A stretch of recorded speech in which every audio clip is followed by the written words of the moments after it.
Today we will cover the topics language, concepts, thoughts and cognition, problems, problem solving strategies and critical thinking. सबसे पहले language क्या है। Language एक arrangement है किसकी, साउंड्स की, रिटन सिंबल्स की, गेस्चर्स की, जो हम एक दूसरे के साथ कम्युनिकेट करते हैं, वो सब आइडियाज़ जिनको हम कम्युनिकेट करते हैं उन सब की अरेंजमेंट को हम कहते हैं लैंग्वेज। तो लैंग्वेज के बहुत सारे की फीचर्स हैं। सबसे पहले लैंग्वेज इज़ आर्बिट्रेरी। इसका मतलब words really sound like the ideas that they convey. तो हम लैंग्वेज क्या है, आर्बिट्रेरी है। रेयरली हम ये जो वर्ड्स होते हैं जिनको हम अपने आइडियाज़ को कन्वे करने के लिए यूज़ करते हैं, so that is the words. Second क्या है, language has a structure. Language का एक स्ट्रक्चर होता है दैट इज़ एडिक्टिव in a certain sense. For example, words are added together to form sentences to form paragraphs and so on. So language has a structure. The third one is language has multiplicity of structure. That means it can be analyzed and understood in a number of different ways. Number 4, language is productive. That means there are nearly endless meaningful combination of words. बहुत सारे words हैं जिनके endless meanings हैं, उनके combination को हम कहते हैं कि ये लैंग्वेज है। So language is productive. Finally language is dynamic. That means it is constantly changing and evolving. So these are the key features of language.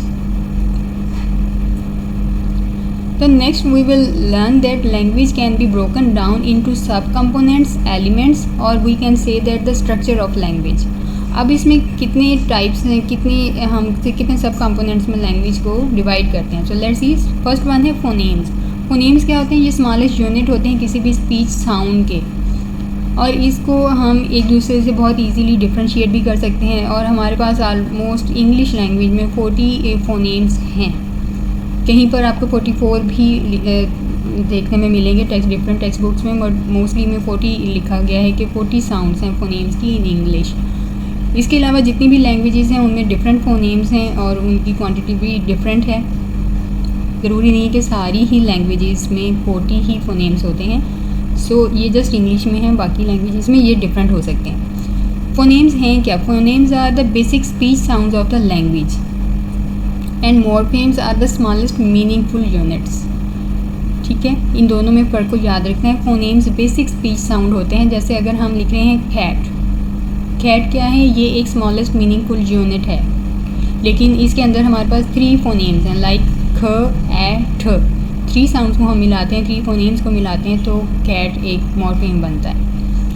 Now the next morpheme. इसके अलावा हमारे पास इसमें सिलेबस होते हैं, वर्ड्स होते हैं, prefixes होते हैं और सफिक्सेस भी होते हैं मॉर्फेम्स में। प्रीफिक्सेस जो किसी वर्ड के से पहले लग जाता है, जैसे मिस्टर फलां। और सफिक्स में क्या होता है, जो किसी वर्ड के लास्ट में लगता है और उसके मीनिंग में एडिशन कर देता है। या फिर फ्रेंड है तो ly लगा देंगे, फ्रेंड से फ्रेंडली बन जाएगा तो मीनिंग चेंज हो जाएगा, दैट इज़ सफिक्स। मॉर्फेम्स क्या है, morphemes are the smallest semantically meaningful part of language. Small words such as dog और वॉक। तो ये क्या है, 1 मॉर्फेम है। अगर हम इसके साथ s लगा देंगे तो इस एक मॉर्फेम के अंदर अब 2 मॉर्फेम्स हैं, डॉग्स। एस को हम अलग से काउंट करेंगे। इसी तरह वॉक है तो उसमें ing लगा देते हैं, वॉकिंग। तो यहाँ पे भी इस एक वर्ड के अंदर 2 मॉर्फेम्स हमें मिलेंगे, वॉक एंड इंग। इसके बाद थर्ड वन में हमारे पास आता है ग्रामर। ग्रामर क्या होता है, the set of rules by which language is constructed by combining language into meaningful speech और writing and is governed by syntax and semantics. अब ये कुछ स्पेसिफिक रूल्स होते हैं, एक सेट होता है रूल्स का कि हमें लैंग्वेज को किस तरह से कंस्ट्रक्ट करना है, कैसे बोलना है कि वो जो भी हम बोल रहे हैं वो एक मीनिंगफुल वे में समझ आए दूसरे को भी, और अगर हम लिख रहे हैं तो पढ़ने वाले को उसकी समझ आए और खुद आपको भी समझ आए कि आपने लिखा क्या है। सो दैट इज़ ग्रामर, कि इसमें कुछ रूल्स होते हैं। सिंटैक्स क्या है, syntax is a set of rules used in the arrangement of morphemes into meaningful sentences. अब क्योंकि हमने ग्रामर पढ़ ली है, ग्रामर के बाद अब हमने क्या करना है, जितने हमें मॉर्फेम्स हमने लर्न कर लिए हैं, मॉर्फेम्स हमने एक स्मॉलेस्ट वर्ड मीनिंगफुल है, अब हमने उसकी अरेंजमेंट करनी है कि डिफरेंट मीनिंगफुल वर्ड्स तो हैं, अब उनको अरेंज करें ताकि वो एक अच्छा मीनिंगफुल सेंटेंस बन जाए। इसको हम वर्ड ऑर्डर भी कहते हैं कि वर्ड्स को ऑर्डर में लिखना। So that is syntax. Sometimes sentence लिखा होता है, उसको हमने अरेंज करना होता है, तो उसको हम सिंटेक्स कहते हैं कि वर्ड की ऑर्डर देना है या अरेंज करना है हमने उन वर्ड्स को, ताकि वो एक मीनिंगफुल सेंटेंस बन सके। इसी तरह से आता है सिमेंटिक्स। सिमेंटिक्स क्या है? ये रूल्स हैं ताकि हम डिटरमाइन कर सकें कि जो वर्ड हम बोल रहे हैं उसका मीनिंग क्या है, या जो सेंटेंस हम बोल रहे हैं उसकी मीनिंग क्या है। फॉर एग्ज़ाम्पल सिमेंटिक, इसमें हमारे पास एग्जांपल है जॉनी हिट द बॉल, ठीक है, and the ball was hit by Johnny. तो ये क्या है? सिमेंटिक्स हैं। हमने इनको डिफरेंट तरीके से अपने वर्ड्स को एक्सप्लेन किया है, जिससे इसके मीनिंग कुछ डिफरेंट हो जाते हैं। हमारी बताने का तरीका, उसको समझने का तरीका, वो सब यहाँ पे चेंज हो जाता है। So that is the semantics. Semantic क्या है? Same semantic meaning while having different syntax. अब हमारे पास क्या है? सिंटेक्स डिफरेंट है, हमने उसका ऑर्डर थोड़ा डिफरेंट रखा है, लेकिन वहाँ पे उसका मीनिंग सेम है, जैसे कि इस एग्जांपल में मिला, तो इसको हम कहते हैं सिमेंटिक्स। इसके बाद आता है हमारे पास प्रैग्मेटिक्स। प्रैग्मेटिक्स क्या है कि हम लैंग्वेज को प्रैक्टिकल एस्पेक्ट में कम्युनिकेट करते हुए किस तरह से यूज़ करते हैं। हम सोशली हमारी लैंग्वेज जो है वो एक्सेप्टेबल हो, नाइस लगे बोलने में, दूसरों को पसंद आए हमारा स्टाइल, सो या बुरा लगे हमारा style, so all of that is pragmatics. अब यहाँ पर हमें ये पता होना चाहिए प्रैग्मेटिक्स में कि सिंपली हमें ये पता हो कि हम जो भी बोल रहे हैं उसको कन्वर्सेशन में किस तरह से बोलना है कि दूसरे लोग उस हमारी कन्वर्सेशन को पसंद करें। इसमें हम अपने गेस्चर्स भी यूज़ करते हैं, हम अपने पोस्चर्स भी यूज़ करते हैं, इसके अलावा हमारी साउंड्स भी होती हैं, तो इसको हम, या हमारी पिच होती है साउंड की, उसको हम अपने अल्फाज पे ज़ोर देने के लिए किस तरह से यूज़ करते हैं। So all that is pragmatics. हमने अगर बच्चे से बात करनी है तो हम बच्चे से या किसी एडल्ट से अगर बात करें तो हम हायर पिच वॉइसेस भी यूज़ करते हैं, और समटाइम्स हम अपनी फ्रेजेस को रिपीट भी करते हैं अगर हम इन्फेंट्स के साथ बात कर रहे हैं, छोटे बच्चों के साथ बात कर रहे हैं। इसी तरह से अगर हम बच्चों के साथ बात कर रहे हैं तो हम यहाँ पे बहुत हमारी लैंग्वेज, हमारी जो प्रैग्मेटिक्स हैं, हमारी जो पिच है, साउंड है, ये बहुत ज़्यादा इंपॉर्टेंट रोल प्ले करती है बच्चों में लैंग्वेज की डेवलपमेंट में। अब जब हम बच्चों से बात करते हैं तो वहाँ पे हम मुख्तलिफ़ किस्म के राइम्स यूज़ करते हैं, हमारी मुख्तलिफ़ किस्म की स्ट्रेस यूज़ करते हैं कि हमने किस वर्ड पे किस तरह का स्ट्रेस देना है, उसकी रिदम कैसी होनी चाहिए, हम उसको किस तरह से किस पिच पे बोलेंगे कि बच्चा उस सारी कम्युनिकेशन को अंडरस्टैंड कर लेगा। सो इस सारी चीज़ को हम कहते हैं इंटोनेशन। इंटोनेशन के अलावा अगर आपके पास टर्म आ जाती है प्रोसोडी, तो इसका मतलब भी है rhythm, stress and intonation of speech. अब यहाँ पे इस टर्म का मतलब क्या है? फॉर एग्ज़ाम्पल अगर हम बच्चे से बात कर रहे हैं, सो हम वहाँ पे फ्रेजेस को बार बार रिपीट करते हैं, ठीक है, कि कैसे हैं आप, कैसे हैं आप, ठीक हैं, हेलो। तो हम यहाँ पे क्या कर रहे हैं? हमारी पेज, हमारी साउंड, हमारा वॉल्यूम, हर चीज़ डिफरेंट हो रही है, रिदम भी चेंज हो रहा है हमारी साउंड का। इसी तरह से समटाइम्स हम कुछ पर्टिकुलर सिलेबस या वर्ड्स होते हैं उस पर हम कुछ ज़्यादा ज़ोर देते हैं ताकि बच्चा उसको समझ सके, ज़्यादा स्ट्रेस देते हैं ना वर्ड्स पे। लुक पापा, मामा से मामा, तो ये क्या हो गया? ये हम डिफरेंट तरह की स्ट्रेस दे रहे हैं वर्ड्स के ऊपर, तो इसको हम क्या कहते हैं? इंटोनेशन या प्रोसोडी भी कह सकते हैं। इसी तरह डिफरेंट लैंग्वेजेस सिखाने के लिए हम समटाइम्स गा के बोलते हैं, लाइक सिंग करके हम बच्चों को सिखाते हैं चीज़ें, तो बच्चे जल्दी सीख जाते हैं। सो ये इंटोनेशन और प्रोसोडी का मकसद यही होता है कि बच्चा बहुत जल्द सीखे, और वो इस तरह से जल्दी सीख भी जाता है। जब आप गेस्चर्स, पोस्चर्स, स्ट्रेस दे के रिदम के साथ बोलते हैं तो बच्चा जल्दी सीख जाता है। अब लैंग्वेज की डेवलपमेंट एक्चुअल में होती कैसे है, हम किस तरह से लैंग्वेज को लर्न करते हैं? The development of language is very important milestone in the cognitive development of child, because language allows children to think in words rather than just images, or to ask questions, to communicate their needs and want to others, and to form concepts. So ये सारी चीज़ें बच्चा सीख सके, आपसे communicate कर सके, just वो इमेजेस ही उसके जहन में ना रह जाएं, वो सोचे समझे, आपसे क्वेश्चन करे, कम्युनिकेट करे, उसको क्या चाहिए, वो क्या चाहता है, दूसरों से क्या चाहता है, और उसके कंसेप्ट को किस तरह से फॉर्म करना है। इसके लिए बहुत ज़रूरी है कि उसकी कोग्निटिव डेवलपमेंट में ये जो लैंग्वेज का एक माइलस्टोन है, इसको अच्छे से कवर किया जाए। Language development in infancy is influenced by the language they hear. So जब बच्चा बहुत छोटा होता है, पैदा होता है, तो वहाँ पे लैंग्वेज कैसे डेवलप होती है, जो वो सुनते हैं। So a style of speaking known as child directed speech. तो हम बच्चे को जिस तरह से बात करते हैं, जिस तरह से उसे बुलाते हैं, और जो हम आपस में बात कर रहे होते हैं, बच्चा वो सारी लैंग्वेज को सुन रहा है, तो इसे हम क्या कहते हैं, चाइल्ड डायरेक्टेड स्पीच। अब चाइल्ड डायरेक्टेड स्पीच में क्या होता है, the way adults and older children talk to infants and very young children with higher pitched repetition sing song speech patterns. तो हम ये बच्चे के साथ जब बात करते हैं तो हम ये सारे पैटर्न्स यूज़ करते हैं, जैसे मैंने ऊपर भी अभी आपको बताया। सो इसको हम क्या कह रहे हैं, चाइल्ड डायरेक्टेड स्पीच। बच्चे से बात करने के लिए हम डिफरेंट तरह के अंदाज अपनाते हैं।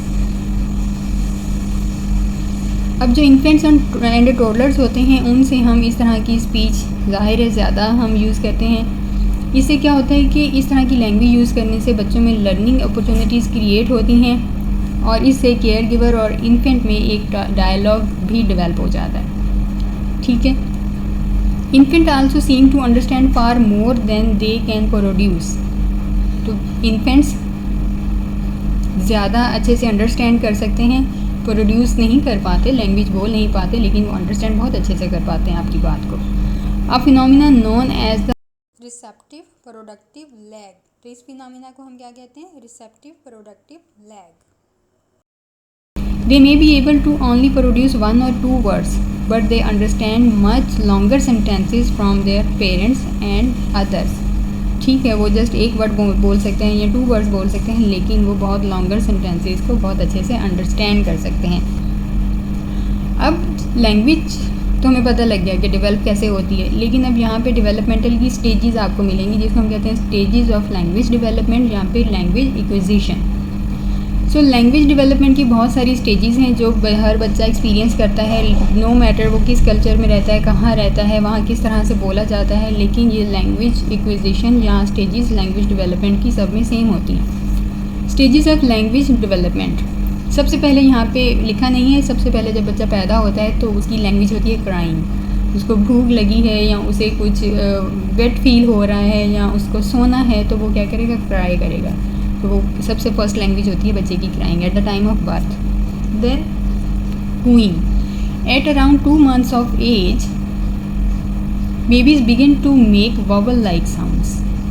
ठीक है, वॉवल लाइक साउंड्स क्या होती हैं, आ बा खा, तो बा इस तरह की कूइंग साउंड आती हैं। Then babbling, at about 6 months infants add consonant sounds to the vowel to make a babbling sound, which at time can almost sound like real speech. तो समटाइम उनकी बेबलिंग ऐसे लगती है कि वाकई उन्होंने कोई लफ्ज़ बोला है जिसको हम समझ नहीं पा रहे।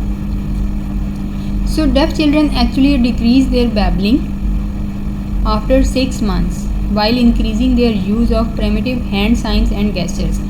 अगर हमारे पास डेफ चिल्ड्रन हैं तो उनका ये जो बैबलिंग है 6 months की एज के बाद ये ऑलमोस्ट ख़त्म हो जाती है, और वो फिर अपने गेस्चर्स, हैंड साइंस और गेस्चर्स के ज़रिए वो बताते हैं कि उनको क्या ज़रूरत है या वो क्या कहना चाह रहे हैं। The third stage of language development is one word speech. इसमें क्या होता है, ये स्टार्ट होती है अराउंड एज 1 year और मे बी बिफोर दैट। यहाँ पर अब बच्चे एक्चुअल वर्ड कहना स्टार्ट कर देते हैं। वो जो एक्चुअल वर्ड, एक सिंगल वर्ड कहते हैं, वो बेसिकली नाउन होता है, और उस एक नाउन में, उस एक वर्ड में पूरा फ्रेज छुपा हुआ होता है, पूरे फ्रेज के मीनिंग्स होते हैं, हम जिसको अंडरस्टैंड कर लेते हैं। फॉर एग्जांपल बच्चा कहता है दैट मिल्क। अब उसके मिल्क कहने का मतलब है कि या तो उसे मिल्क चाहिए, that he is trying to say that I want some milk, और आई ड्रिंक माई मिल्क, और I have finished my milk, like any kind of meaning is hidden behind the milk. So infants क्या करते हैं, ये एक single word use करते हैं ताकि वो अपने जो भी उसकी डिमांड्स हैं या डिज़ायर्स हैं वो उसको कन्वे कर सकें, और इस एक सिंगल वर्ड के अंदर बहुत से मीनिंग्स फिल्ड होते हैं, और इस सिंगल वर्ड को हम क्या कहते हैं, holophrase. Holophrase means whole phrase in one word, पूरी फ्रेज एक ही वर्ड के अंदर है, सो दैट्स वाई हम इसको कहते हैं होलो फ्रेज। अब ये जो होलो फ्रेज होती है, इसको इन्फेंट्स एक बहुत ही ब्रॉड कैटेगरीज में इसको अप्लाई कर देते हैं। फॉर एग्जांपल, अगर आपने बहुत ही सुना होगा अक्सर कि बच्चे एक मामा का वर्ड सीखते हैं और उनको लगता है कि हर गुजरने वाली औरत, वुमेन, मामा है। So this type of error is known as over extension कि मामा तो उनकी मामा तो वही हैं जो उनकी मामा हैं, लेकिन वो हर वुमेन को मामा कहते हैं, जो भी उनके पास से गुजरता है मामा कह के बुलाते हैं, तो इट्स कॉल्ड ओवर एक्सटेंशन। इसी तरह से एक और वर्ड है जिसको हम कहते हैं अंडर एक्सटेंशन। इसमें क्या होता है कि बच्चा ये समझता है कि मामा सिर्फ वही है जो उसकी अपनी मामा है और किसी की कोई मामा नहीं होती। लाइक अगर कोई और बच्चा अपनी मामा को मामा कह रहा है तो वो उसको डिनाई करेगा, नो ये वाली मेरी मामा है, ये मामा है सिर्फ, बाकी सब मामा नहीं है। So that is under extension. सब जैसे जैसे बच्चा बड़ा होता है वो उसमें एक वोकैबलरी इंक्रीज़ होना शुरू हो जाती है। तो जैसे ही वो 18 मंथ्स की उनकी एज होती है तो वो ऑलमोस्ट 100 वर्ड्स वो सीख जाते हैं।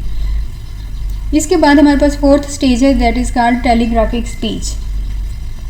At around a year and half, almost 1.5 year or 2 years of age, toddlers begin to string words together to form short simple sentences। अब यहाँ पे क्या करते हैं, बेसिकली इसको हम टू वर्ड साउंड्स भी कहते हैं, लाइक टू वर्ड्स स्टेज भी कहते हैं, जिसमें बच्चा एक नहीं दो लफ्ज़ आपस में मिला के बोलता है। जैसे कि उसमें नाउन भी हो सकते हैं और वर्ब, नाउन एंड वर्ब या फिर एडजेक्टिव, इन तीनों को अब बच्चा मिला के बोलता है, तो इसको हम कहते हैं टेलीग्राफिक स्पीच।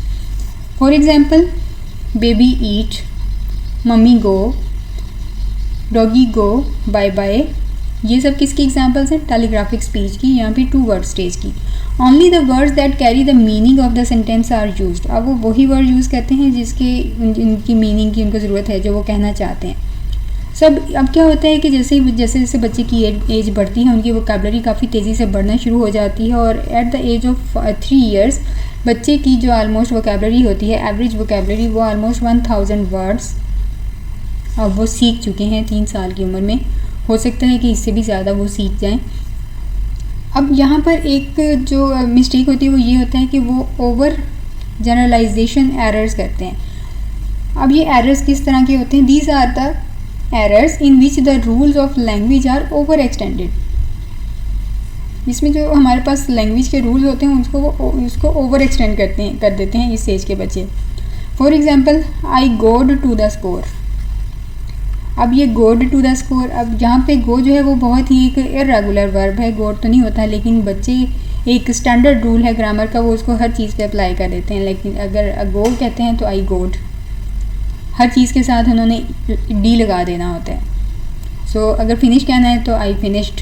अब यहाँ पे उनको तो नहीं पता कि वर्ब की भी फॉर्म्स होती हैं, आई वेंट कहना है तो वो यहाँ पे गोड कह दिया, लाइक दिस। अब जैसे ही बच्चे की एज अगर 5 years होती है तो ये जो ग्रामेटिकल मिस्टेक्स होती हैं वो आहिस्ता आहिस्ता डिसअपेयर होना शुरू हो जाती हैं, और बच्चे की जब 6 साल एज होती है तो वो ऑलमोस्ट पूरा सेंटेंस बोलना शुरू कर देता है, और ऑलमोस्ट एडल्ट के अकॉर्डिंग जैसी ही उनकी ग्रामर हो जाती है ऑलमोस्ट, और वोकैबलरी भी काफ़ी इंक्रीज़ हो जाती है। So 5th stage is the whole sentence. अब बच्चे पूरा सेंटेंस बोलना शुरू कर देते हैं जब उनकी एज होती है, प्री स्कूलिंग ईयर्स होते हैं उनके, और एज उनकी ऑलमोस्ट 5 to 6 years होती है।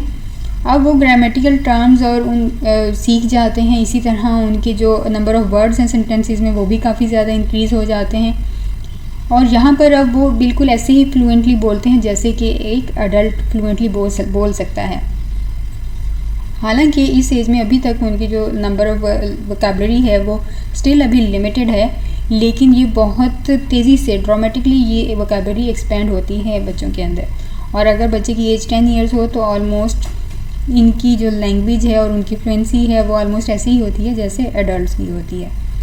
यहाँ पर एक पिक्चर में इन सारी स्टेजेस को हम एक दफ़ा फिर से रिवाइज़ कर लेते हैं। बिफोर बर्थ तो कोई लैंग्वेज नहीं होती। At the time of birth vocalization होती है, वोकल करते हैं, क्राई करते हैं। Then 6 months of age babbling start हो जाती है। 1 year में फर्स्ट वर्ड बच्चा बोलना शुरू कर देता है, ठीक है।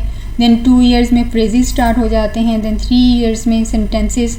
4 years में वो स्टोरी टेलिंग उनकी स्टार्ट हो जाती है। बेशक वो गड़बड़ कर देते हैं सेंटेंस के स्ट्रक्चर में, लेकिन वो स्टोरी बताते हैं। वो जो हमारा एक सीक्वेंस होता है सब्जेक्ट नाउन वर्ब का, वो उसको भी आगे पीछे कर देते हैं, लेकिन स्टोरी बता देते हैं। एंड देन 5 years में ग्रामर ऑलमोस्ट ऐसी होती है जैसे एडल्ट्स की होती है। So that is these are the stages of language development. So यहाँ पर एक इम्पॉर्टेंट नोट है कि ऐसे बच्चे जो डेफ होते हैं या फिर उनको सुनने में काफ़ी मुश्किल होती है, तो उनको लैंग्वेज सिखाने के लिए कुछ साइंस होते हैं, साइन लैंग्वेज होती है, वो उनको एक्सपोज की जाती है ताकि वो लैंग्वेज एक्वायर कर सकें। इस तरह हालांकि थोड़ी उनको डिफ़िकल्टी होती है लैंग्वेज सीखने में, लेकिन इनकी स्टेजेस बिल्कुल पैरेलल होती हैं जैसे नॉर्मल बच्चे की होती हैं, बस उनके लिए थोड़ी सी मुश्किल ज़रूर होती है। अब ये लैंग्वेज एक्विजिशन की थेरीज़ हैं कि लैंग्वेज की ये जितनी भी स्टेजेस हैं आखिर ये होती कैसे हैं, बच्चा लर्न कैसे करता है, इस पे डिफरेंट थेरीज़ हैं जिन्होंने अपनी राय दी है। तो सबसे पहले हमारे पास नेटिविस्ट यानी बायोलॉजिकल थेरी। अब बच्चों का ये कहना है कि बच्चे सिंपल लैंग्वेज को कॉपी करके उसको सुन के वो नहीं बोलते, उसकी कुछ अपनी इनबॉर्न इननेट कुछ एबिलिटीज़ होती हैं जिसकी वजह से वो बोल पाते हैं। तो इस पे सबसे पहला जो फेमस वर्क किया था वो था एक लिंग्विस्ट हमारे पास। लिंग्विस्ट कौन थे? Noam Chomsky. इन्होंने सजेस्ट किया कि learning principles alone can not account for huge amount of language that children quickly learn. Instead children must deduce rules for what they hear which they can use to produce sentences that they have never ever heard before। अब बच्चे यहाँ पे क्या करते हैं, simply ऐसा नहीं है कि वो लैंग्वेज को सुना और उसको उसी तरह से क्विकली लर्न कर लिया और अप्लाई कर दिया। इनका कहना था कि बच्चे जो भी सुनते हैं वो उसको अपने मुताबिक सेंटेंस में उसको प्रोड्यूस करते हैं और समटाइम्स वो ऐसी बात बोल देते हैं जो हमने पहले कभी सुनी भी नहीं होती या बच्चे के सामने कभी किसी ने बोली ही नहीं होती। सो अब यहाँ पर इस सारी बात से चॉम्स्की का कहना था कि लैंग्वेज बच्चों में थोड़ी बाय बॉर्न इनके अंदर कुछ एबिलिटी होती है जिसको उन्होंने कहा कि लैंग्वेज एक्विजिशन डिवाइस ऑलरेडी बच्चों के अंदर मौजूद है, कि बच्चों में कुछ एबिलिटी है कि वो लैंग्वेज को सीख सकते हैं। So the language acquisition device is a theoretical pathway in the brain that allows infant to process and absorb language. एक ऐसी डिवाइस इन्फेंट्स के ब्रेन में रखी हुई है कि जो इस सारे पाथवे को क्रिएट करती है और जिसकी बेस पे जो इन्फेंट्स हैं वो इस सारी लैंग्वेज को प्रोसेस करते हैं और एब्जॉर्ब करते हैं इस लैंग्वेज के रूल्स को। बिकॉज विदाउट दैट बच्चे लर्न नहीं कर सकते और फिर वो अपनी तरफ से सेंटेंस स्ट्रक्चर कैसे बना लेते हैं, वो इतना फ्लुएंट बनाते हैं कि सब हैरान रह जाते हैं कि इन्होंने ये सेंटेंस बनाया कैसे। So as such children are able to understand word Chomsky has termed universal grammar. बच्चे वो सब जो सीख पाते हैं, समझ पाते हैं, उसको चॉम्स्की ने एक टर्म दी यूनिवर्सल ग्रामर। कि दुनिया में बच्चे चाहे कहीं भी हों, किसी भी कल्चर से ताल्लुक़ रखते हों, एक कॉमन सेट है रूल्स का, वो जो डिफरेंट लैंग्वेजेस में अप्लाई होता है लेकिन वो सेम ही होता है। लाइक यूनिवर्सल ग्रामर बच्चे जो समझते हैं, जो समझने के काबिल होते हैं, वो ऑलमोस्ट हर यूनिवर्स में एक जैसा होता है। तो that is called universal grammar. अब यहाँ पे one prominent rule of universal grammar concern was order. सबसे पहली चीज़ तो यहाँ पे हम देख रहे हैं कि ऑर्डर। हमारे पास एक लैंग्वेज का ऑर्डर है कि हम सबसे पहले सब्जेक्ट लिखते हैं, उसके बाद वर्ब एंड देन ऑब्जेक्ट। ये हमारे सेंटेंस का नॉर्मली स्ट्रक्चर होता है। जैसे कि my class went on a field trip, तो यहाँ पे हम क्या कहते हैं, यहाँ पे हमारे पास कुछ स्पेसिफिक रूल्स होते हैं, लेकिन कुछ कल्चर्स में इन रूल्स को थोड़ा आगे पीछे भी कर दिया जाता है, जिसमें सब्जेक्ट होता है, वर्ब होता है और ऑब्जेक्ट होता है। ये तो हमारा कॉमन है जो मोस्टली यूज़ होता है यहाँ। और कुछ में सब्जेक्ट होता है, ऑब्जेक्ट होता है और लास्ट में वर्ब होता है। कुछ में ये स्ट्रक्चर यूज़ किया जाता है और कहीं पर ऐसे स्ट्रक्चर्स हैं like object, subject and then verb. So ये बहुत ही लेस कॉमन स्ट्रक्चर्स हैं लैंग्वेज के। लेकिन चॉम्स्की कहते हैं कि children can change the word order around and still understand the sentence. कि अब यहाँ पर बच्चे क्या करते हैं, इस ऑर्डर को चेंज कर देते हैं, अपनी मर्ज़ी से वो चेंज कर देते हैं, लेकिन उसकी मीनिंग को हम समझ पाते हैं, उनको खुद भी पता होता है कि वो क्या बता रहे हैं। फॉर एग्जांपल एक प्री स्कूलर है, वो क्या कहता है, my class on a field trip went. अब उसने क्या बात की, हमें समझ आ गई है। सो चॉम्स्की भी यही कह रहे हैं कि लैंग्वेज एक्विजिशन डिवाइस होती है जो बच्चों के जितने भी थ्योरेटिकल पाथवेज होते हैं ब्रेन के, उनको डेवलप करती है, लैंग्वेज को प्रोसेस करती है और अपनी मर्ज़ी से एब्जॉर्ब करती है और प्रोसेस करती है और हम उसको अपनी फिर मर्ज़ी से प्रोड्यूस करते हैं। सो अब चॉम्स्की ने ये नोट किया that children learn to make such transformation effortlessly. और बच्चे ये जो सारी ट्रांसफॉर्मेशन कहते हैं ना, इनमें इनको कुछ ज़्यादा एफर्ट नहीं करनी पड़ती, बहुत ईजीली ये ट्रांसफॉर्मेशन हो जाती है। अब nativist believe in a critical period for language acquisition between 2 years and puberty. ये एक क्रिटिकल पीरियड होता है जिसमें हम लैंग्वेज एक्वायर करते हैं, उसको डेवलप करते हैं। लेकिन अगर हम इस पीरियड में लैंग्वेज का एक्सपोजर नहीं होता, then later training is largely ineffective. तो अगर हम ऐसे बच्चों की बाद में ट्रेनिंग करें तो वो इनफेक्टिव होती है, बच्चे लैंग्वेज में ट्रेन नहीं होते। इसके बाद आती है सेकंड पे बिहेवियरिस्ट थ्योरी। बिहेवियरिस्ट थ्योरी में हमारे पास है बी एफ स्किनर, जिनका लैंग्वेज के बारे में इन्होंने कुछ अपनी राय दी थी। स्किनर थे, स्किनर का वर्क किस पे, ऑपरेंट कंडीशनिंग पे है, हम सबको पता है।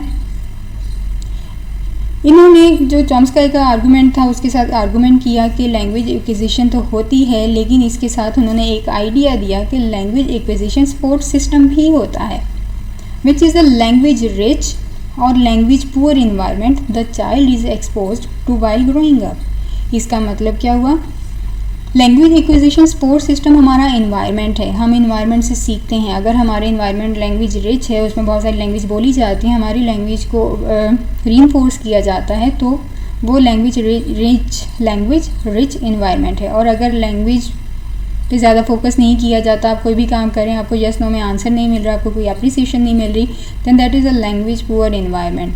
सो जब बच्चों को इस तरह की इन्वायरमेंट में ब्रॉटअप होता है तो बच्चों की लैंग्वेज फिर उसके अकॉर्डिंगली डेवलप होती है। So Chomsky's language acquisition device LAD abbreviation भी याद रखनी है, provides the foundation structure of language, while the language support system LASS provide the scaffolding to help young children learn the language. अब यहाँ पे scaffolding क्या है, कोई भी ऐसा पर्सन जो आपको लैंग्वेज लर्न करने में आपका हेल्प करे, that is scaffolding. So B.F. Skinner explains language acquisition through operant conditioning. अब ये क्या करते हैं, ऑपरेंट कंडीशनिंग के थ्रू लैंग्वेज एक्विजिशन को डिस्क्राइब करते हैं। इनका ये कहना था कि हमारे पास जितने भी बच्चे बेबीज़ जितने भी होते हैं ये फोनेम्स में डिस्टिंग्विश कर सकते हैं। By 6 months of age, however, they show a strong preference for the phonemes in the language spoken by their parents. Skinner suggested that children learn language by imitating the language. Skinner का ये कहना था कि बच्चे language कैसे learn करते हैं, imitate करके, नकल करके अपने पेरेंट्स की या एडल्ट्स की। और अगर हम उनकी जो सक्सेसफुल अटैम्प्ट्स होती हैं, अगर हम उसको रिवॉर्ड करें, रीइंफोर्स करें, उनको प्रेज़ करें, तो फिर क्या होगा, उनकी लैंग्वेज जो है वो और स्ट्रांगली डेवलप हो जाएगी। And unsuccessful attempts are corrected और इग्नोर्ड। और अगर उनकी अनसक्सेसफुल अटैम्प्ट्स हैं तो उनको या तो करेक्ट कर दें या फिर इग्नोर कर दें। फॉर एग्जांपल, अगर बच्चा कोई लफ्ज़ जैसे तुतला के बोलते हैं तो अगर हम उसको अप्रिशिएट करेंगे तो वो वर्ड उसी तरह से बोलता रहेगा। आप खुद भी करेक्ट वर्ड बोलें, क्योंकि बच्चे आपको मिमिक करते हैं, ताकि बच्चा भी सही बोले। और अगर वो सही नहीं बोल रहा, अनसक्सेसफुल अटैम्प्ट है, तो आप उसको करेक्ट करें या फिर उसको भी इग्नोर करें, ताकि हो सकता है टाइम के साथ ये तुतलाहट ख़त्म हो जाए, ठीक है। अदरवाइज़ अगर वो गलत बात कर रहे हैं तो उनको ठीक करें, उसको इग्नोर ना करें, उसको करेक्ट करें। और अगर वो अच्छा काम कर रहे हैं, अच्छी बात बोल रहे हैं, तो उसको रीइंफोर्स करें ताकि वो और ज़्यादा बोले और अच्छा बोले। साइकोलिंग्विस्टिक भी थे जिन्होंने पॉइंट आउट किया कि this theory can not fully explain the explosion in vocabulary that occurs during childhood. अब ये थ्योरी ये नहीं बता रही कि बच्चे जो इतनी वोकैबुलरी तेज़ी से सीख रहे होते हैं वो उनको उसकी एक्सप्लोजन कहाँ से मिलती है। सो यहाँ पर थ्योरीज का ज़्यादातर मानना है कि they consider mostly the biology as a factor in language development, के हम बायो का बहुत ज़्यादा लिंक होता है लैंग्वेज की डेवलपमेंट में। अब इन सब के बाद, ये बातें सुनने के बाद आते हैं इंटरेक्शनिस्ट थ्योरिस्ट। इंटरेक्शनिस्ट थ्योरीज का बेसिकली पर्पस क्या था कहने का, इनका बात का मकसद ये था, इनकी थ्योरी का मकसद ये था कि जो लैंग्वेज डेवलप होती है इसमें बायोलॉजिकल मैच्योरेशन भी होती है, न्यूरल डेवलपमेंट भी होती है, कोग्निटिव डेवलपमेंट भी होती है, इसी तरह लिंग्विस्टिक एनवायरनमेंट जिसमें इंस्ट्रक्शन और रीइंफोर्समेंट भी होती है। तो ये तीनों चीज़ें मिल के लैंग्वेज को डेवलप करती हैं। अकेले एक सिंगल बायोलॉजिकल, कोग्निटिव या फिर हमारे एनवायरनमेंट का इसमें रोल नहीं होता है, ये तीनों मिलती हैं तो ही एक अच्छी लैंग्वेज डेवलप होती है। सो अगर हमें इस सारी जितना भी हमारा लिखा हुआ है, अगर हम इसको सम अप करें तो the interactionist view is that nature and nurture are both important to language acquisition. Maturation is through to drive language development directly and to influence it indirectly by fostering cognitive development. Meanwhile, verbal exchanges with parents and others are also thought to play a critical role in molding language skills. And the complex bidirectional relations depicted here shed some light on why there is room for extensive debate about the crucial factors in language acquisition. Basically, interactionist का point of view क्या था कि nature और nurture दोनों ही बहुत important है language के acquisition में, और ये नहीं है कि बायो की वजह से आपका कोग्निटिव फैक्टर होता है और उसकी वजह से आपका इन्वायरमेंट है वो उसको इन्फ्लुएंस करता है। नहीं, ये सब मिल के एक दूसरे के साथ वाइस वर्सा वर्क कर रहे हैं। क्लियरली ऐसा कोई इफेक्ट नहीं है कि पहले किसका इफेक्ट है और दूसरी बात में किसका है और तीसरी में किसका है, क्योंकि आपको यहाँ पे ये एरो जो हैं वो दोनों साइड्स पर नज़र आ रहे हैं। दैट मीन्स कोई भी पहले अपना रोल प्ले कर सकता है इनमें से। उसके बाद है हमारे पास fourth one is the cognitive theory. Cognitive theory में हमारे पास क्या है, language and thought are interactive process. अब कोग्निटिव कहते हैं कि यहाँ पे थॉट का भी कुछ रोल होता है लैंग्वेज के अंदर। तो यहाँ पे हमारे पास लिंग्विस्टिक हैं, बेंजामिन वाज एन एंथ्रोपोलॉजिस्ट और इनको लिंग्विस्ट भी कहा जाता है, widely known as an advocate for the idea that differences between the structure of different languages shape how their speakers perceive and conceptualize the world. So ये इनका idea था कि इन्होंने बताया डिफरेंस किस में, between the structure of different languages के structure में, लैंग्वेज की शेप के स्ट्रक्चर में फ़र्क होता है और किस तरह से उसके स्पीकर्स उसको परसीव करते हैं, कंसेप्चुअलाइज करते हैं वर्ल्ड को। सो दैट ये आइडिया उन्होंने दिया था बेंजामिन ने। इनका इन्होंने एक हाइपोथेसिस दिया था that language can influence thought and cognition can influence language. So ये आइडिया किसने दिया था, बेंजामिन ली वॉर्फ ने। इन्होंने अपने साथ इनके साथ जिनकी कोलैबोरेशन थी वो थे एडवर्ड सेपर। इन्होंने क्या किया था, एक थ्योरी प्रपोज की थी। थ्योरी का नाम था a theory of linguistic reality that one's language determines the nature of one's thought. हमारी जो लैंग्वेज होती है ना, ये हमारी थॉट की नेचर को डिटरमाइन करती है। हम कौन सा लफ्ज़ किस तरह से बोल रहे हैं और उसके पीछे हिडन मीनिंग्स क्या हैं। So that was the purpose of this theory. For example, अगर आपने वो पीके मूवी देखी हो तो उसमें वो जेल में बैठ के पीके वो बताता है कि एक सिंपल अच्छा को हम डिफरेंट तरीके से बोलते हैं तो लोग उसको डिफरेंट तरीके से परसीव करते हैं और फिर उसके डिफरेंट तरीके से मीनिंग्स निकलते हैं। सो बेसिकली ये सारी चीज़ें यहाँ पे बताएंगे। यहाँ पर एक एग्जांपल दी हुई है गैरो पीपा ऑफ बुर्मा। गैरो पीपल हैं हमारे बुर्मा के, जिनके पास एक राइस को एक्सप्लेन करने के लिए बहुत सारे वर्ड्स हैं कि वो राइस को किस तरह से कहाँ पे यूज़ कर रहे हैं, तो उसको वो डिस्क्राइब करने के लिए डिफरेंट वर्ड्स यूज़ करते हैं। जैसे मैंने आपको मूवी की एग्जांपल दी कि हम एक अच्छा को डिफरेंट तरीके से बोलते हैं तो उसके डिफरेंट मीनिंग्स निकलते हैं। सो इसी तरह से ये पीपल बुर्मा के, जिनको हम गैरो कहते हैं, गैरो पीपल, वो राइस के बहुत सारे वर्ड्स हैं जिनको वो डिफरेंट सिचुएशन में डिफरेंट तरीके से बोलते हैं। उनकी डिफरेंट कैटेगरीज बनाई हुई हैं, जबकि नॉर्मल इंग्लिश स्पीकिंग कल्चर में राइस का मतलब बस राइस ही होता है। इसके बाद नंबर 5 पे आता है जी, culture influences on language development, कि हमारे कल्चर का लैंग्वेज की डेवलपमेंट में बहुत ज़्यादा अमल दखल होता है। अब इस पे क्या है कि हम जिस कल्चर में बढ़ते हैं, जिसके साथ हमारी इंटरेक्शन होती है, उसका वहाँ पे हमारी उससे एक्सपेक्टेशन भी है कि हम उस कल्चर से कुछ चीज़ें लर्न कर लेते हैं और हमारे कुछ कल्चर स्पेसिफिक नॉलेज होता है जो स्पेसिफिक कल्चर्स में जहाँ पे हम रह रहे होते हैं वो नॉलेज उसी प्लेस से रिलेटेड काफ़ी ज़्यादा हाई होता है। इसमें कुछ कल्चर की ट्रेडिशंस होते हैं, कुछ रोल्स होते हैं, कुछ रूल्स होते हैं, इन सबको हम अडॉप्ट करते हैं। इसके अलावा कुछ एकेडमिक नॉलेज भी होता है। इस rather than that, culture also influence the rate of cognitive development। अब क्या है, cognitive development का रेट भी डिफरेंट होता है फ्रॉम कल्चर टू कल्चर, ये भी वेरी कर रहा होता है क्योंकि हर कल्चर में हम बच्चों को डिफरेंट तरीके से ट्रीट करते हैं।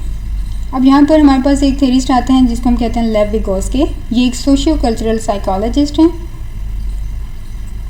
इवन जो हमने ऊपर स्कैप फोल्डिंग की टर्म पढ़ी, उसके अलावा जोन ऑफ प्रॉक्सिमल डेवलपमेंट, वो टर्म्स भी लेव विगोस्की ने ही इंट्रोड्यूस करवाई थी, जिसको हम नेक्स्ट पढ़ेंगे। अब ये क्या कहते हैं, that the cognitive development is the child internalisation of his और हर कल्चर।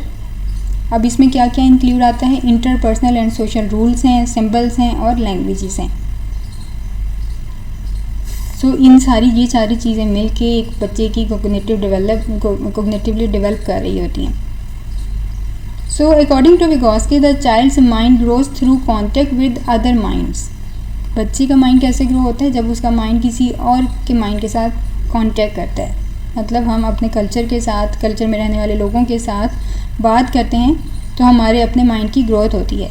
अब द कल्चर क्या है, in which a person develops will have its own values, beliefs and tools of intellectual adaptation. हर कल्चर के अंदर ये डिफरेंट होता है। दैट्स वाई इनका कहना है कि कोग्निटिव डेवलपमेंट में कल्चर का बहुत बड़ा रोल होता है। एग्जाम्पल है यहाँ पे, language differ in how they communicate numbers. In Korean math books, the different place values of numbers. For example, ones, tens, hundreds are associated with different colors. तो हम यहाँ पे numbers को different colors के साथ associate कर देते हैं. Some believes this gives Korean students an edge in developing number skills. कि ये वाली जो skill है number को colors के साथ associate करना, इससे उनकी जो skills हैं नंबर से रिलेटेड वो काफ़ी ज़्यादा अच्छी डेवलप हो जाती हैं कि वो एक चीज़ों को एक दूसरे के साथ रिजेंबल कर सकते हैं. That colour means this number. Linguist suggest that in the Chinese language the name of numbers are clearer than those of other languages. These are just two of many possible examples that illustrate how people's cognitive development and language acquisition are affected by the culture in which they live. तो यहाँ पे अगर हम अपनी daily living में देखें भी तो हमें इसकी बहुत सारी ऐसी एग्जांपल्स मिल जाएंगी जिसमें हमें ये पता लगेगा कि कल्चर का बहुत बड़ा रोल होता है लैंग्वेज या कोग्निटिव डेवलपमेंट में. अब अगर हम एक लैंग्वेज लर्न करते हैं तो इसको हम कहते हैं मोनोलिंगुअल्स. लेकिन अगर हम एक या एक से ज़्यादा लैंग्वेज लर्न कर लेते हैं तो उसको हम कहते हैं बाईलिंगुअलिज्म और मल्टीलिंगुअलिज्म. बाईलिंगुअलिज्म में यहाँ पर हमारे पास अगर हम दो या दो से ज़्यादा ज़ुबानें सीख लेते हैं तो अब हमारे पास डिफरेंट स्पीच साउंड्स हैं, वोकैबुलरी है, ग्रामेटिकल रूल्स हैं जिनको हम मिला के पढ़ते हैं. समटाइम्स हम बात कर रहे हो तो इन सारी लैंग्वेजेस के आपस में वर्ड जो हैं वो मिला देते हैं. इंग्लिश बोल रहे हैं तो उसमें उर्दू का वर्ड यूज़ कर लिया. अगर हम पंजाबी या सराइकी भी आती है तो हम एक आधा वर्ड उसका भी इंक्लूड कर देते हैं इंग्लिश बोलते बोलते या उर्दू बोलते बोलते उसमें. सो ये क्या है बाईलिंगुअल. हम यहाँ पे क्योंकि हमें डिफरेंट स्पीच साउंड्स आती हैं, वोकैबुलरी भी आती है, ग्रामेटिकल रूल्स भी आते हैं तो हम उसको मिला लेते हैं. सो हाफ हमारी ऑलमोस्ट रफली हाफ पॉपुलेशन जो है वो बाईलिंगुअल है, उनको दो ज़ुबानें आती हैं. लेकिन यहाँ पे यूएस में रिसेंट डिकेड्स में अगर हम बात करें तो वहाँ पे बहुत सारे लॉज एंड कोर्ट रूलिंग हुई है जिसमें उन्होंने बाईलिंगुअल एजुकेशनल प्रोग्राम्स जो डिफरेंट स्कूल सिस्टम्स में डिफरेंट लैंग्वेजेस पढ़ाई जाती हैं इसको रिड्यूस कर दिया है कि मल्टीपल लैंग्वेजेस एजुकेशन प्रोग्राम में ना पढ़ाई जाएं. अब ये लॉज क्यों बनाए गए? These laws are based on the assumption that bilingualism complicates and hampers language development. कि अगर हम बाईलिंगुअलिज्म दो या दो से ज़्यादा ज़ुबानें बच्चों को सिखाते हैं तो इससे लैंग्वेज डेवलपमेंट में काफ़ी ज़्यादा कॉम्प्लिकेशंस आ सकती हैं. सो अगर हम इसके एडवांटेजेस की बात करें कि अगर हम दो ज़ुबानें सीख लेते हैं तो इसका क्या फ़ायदा होता है. So these individuals tend to score moderately higher than monolinguals on measure of attention, control and cognitive flexibility. So ऐसे पर्सन जिनमें दो से ज़्यादा ज़ुबानें आती हैं, बाईलिंगुअल हैं, तो उनमें जो स्कोर्स होते हैं उनके अटेंशन कंट्रोल को या कोग्निटिव फ्लेक्सिबिलिटी को चेक करने के लिए तो इनके स्कोर्स ऑलमोस्ट हायर होते हैं एज़ कम्पेयर टू दोज जिनकी लैंग्वेज जस्ट एक ही होती है. सेकेंड एडवांटेज इज बाईलिंगुअलिज्म में protect to some degree against age related cognitive decline and perhaps delay the onset of Alzheimer disease. अगर हमें दो लैंग्वेजेस आती हैं तो हमारे एज रिलेटेड जो भी कोग्निटिव डिक्लाइन हमें स्टार्ट हो जाता है वो थोड़ा सा रिड्यूस हो जाता है. फॉर एग्ज़ाम्पल अगर हमें 45 की एज में अगर कोग्निटिव डिक्लाइन स्टार्ट होता है और अल्ज़ीमर डिजीज़ स्टार्ट हो जाती है जो कि होती तो 65 में एज एन एग्ज़ाम्पल. अगर 65 में भी हो रहा है तो फिर क्या होगा? वो 65 में नहीं होगा, वो 69 में होगा. थोड़ा हमें रिलैक्सेशन मिल जाएगी 4 साल की. So the bilingualism can delay the emergence of Alzheimer disease by some 4 years. So ये तो हो गया हमारे पास क्या एडवांटेजेस बाईलिंगुअलिज्म होने की. अब इसकी कुछ डिसएडवांटेजेस भी हैं. डिसएडवांटेज ये है कि the chief disadvantage is that bilinguals appear to have a slight handicap in terms of raw language processing speed and verbal fluency. अब जहाँ पर हम बहुत अगर लैंग्वेज डेवलप हो रही है और हम उनको दो लैंग्वेज सिखा रहे हैं तो उनकी जो स्पीड और वर्बल फ्लुएंसी है ना वो थोड़ी सी डाउन हो जाती है, स्लो हो जाती है। और ऐसा भी कहीं पे नहीं है कि हम कुछ पढ़ रहे हैं, सुन रहे हैं या बोल रहे हैं तो हम किसी एक स्पेसिफिक लैंग्वेज पे नहीं रह पाते, हम उसको मिक्सअप कर देते हैं। और ऐसे ही हमारे ब्रेन में कोई डिवाइस भी नहीं है कि हम फर्स्ट लैंग्वेज को स्टॉप कर दें और हम कहें कि नहीं, जो सेकंड लैंग्वेज है उसको एक्टिव होना चाहिए। सो सच एज कोई तरीका नहीं है कि हम turn on and turn off कर सकें या वाइस वर्सा। सो इससे क्या होता है कि that creates some cross language interference that slows language processing. अब हम इसका एक आपको एग्जांपल बताती हूँ कि जब बच्चे के ब्रॉटअप कर रहे होते हैं तो हम उसको पॉइंट्स इंग्लिश में सुना रहे हैं और उससे बच्चे से बात हम इंग्लिश में कर रहे हैं, लेकिन आपस में बात हम उर्दू में कर रहे हैं, तो बच्चा तो सुन भी रहा है।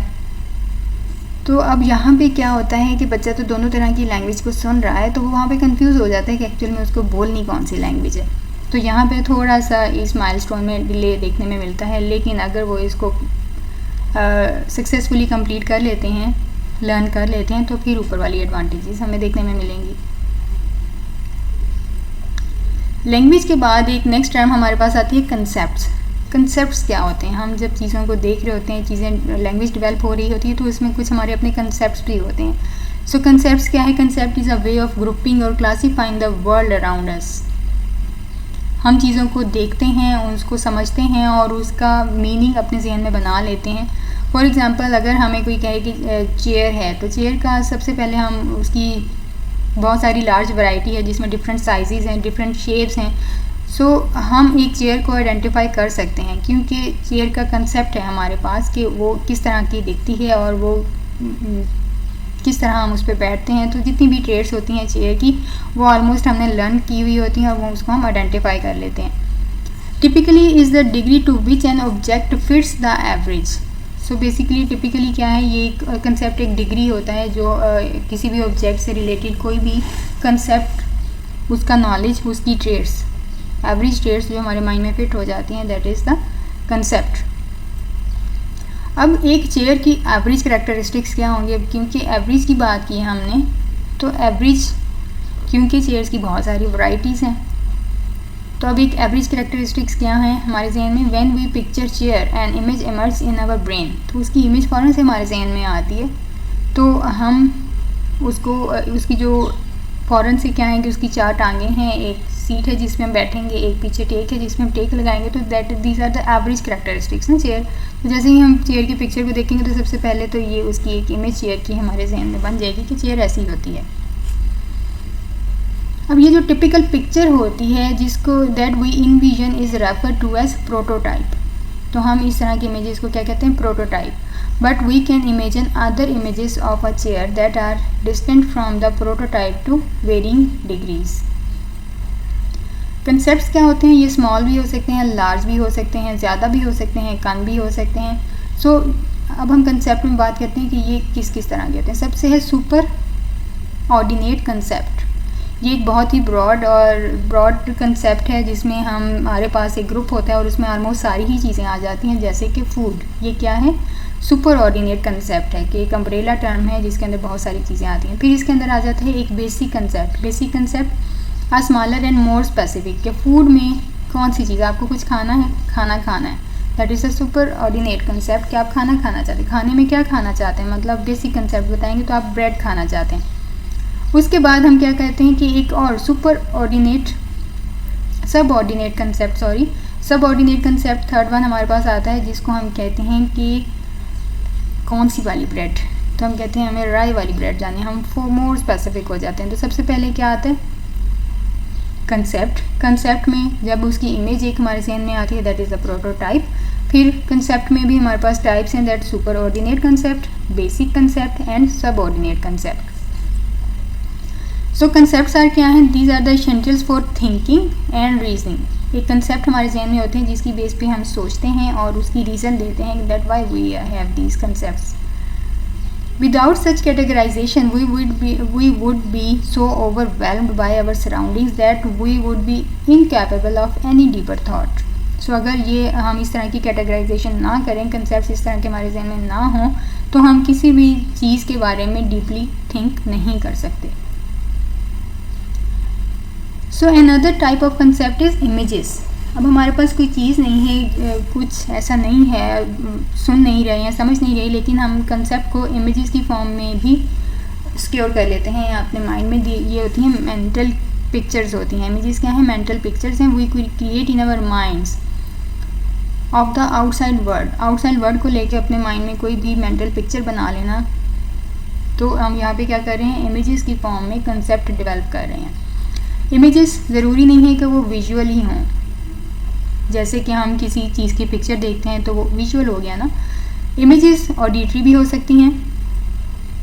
हम किसी चीज़ का नाम सुने तो भी इमेज जहन में आ जाती है। टैक्टाइल भी हो सकती हैं, ऑल्फैक्टरी भी हो सकती हैं, और एन इमेज ऑफ टेस्ट, जहाँ पे टेस्ट की इमेज भी हो सकती है। सो टेस्ट इमेज का मतलब बस विजुअल फोटोग्राफ्स नहीं होते हैं, ये सारी जितनी भी हमारी सेंसेस हैं इनके थ्रू भी इमेजेस डेवलप होती हैं। Such as thinking about what hot coffee taste like on very cold day.